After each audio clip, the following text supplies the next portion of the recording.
But let's talk about the first. I'd say the first two singles. We're going to put out two singles to for as they say, radio, and for digital releases. And the first one is Sundown and Sorrow.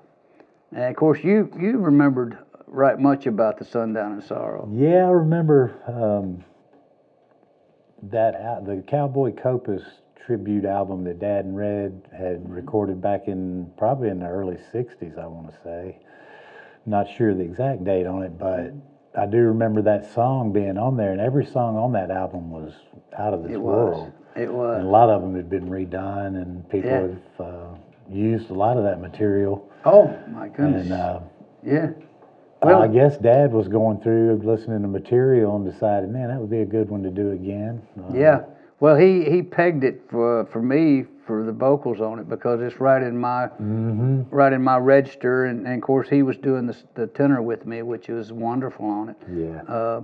And of course, speaking of Cowboy Copas, you remember our dear friend David Nelson. Oh, absolutely. He actually is on this record with us.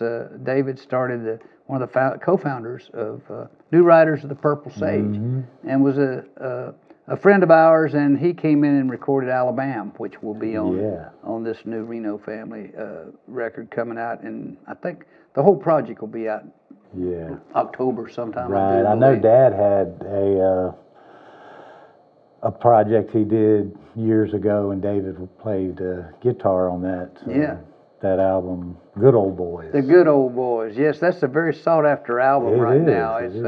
I think I never got to meet Jerry Garcia, but he produced it and had Chubby Wise on it. But, Frank Wakefield. Yeah.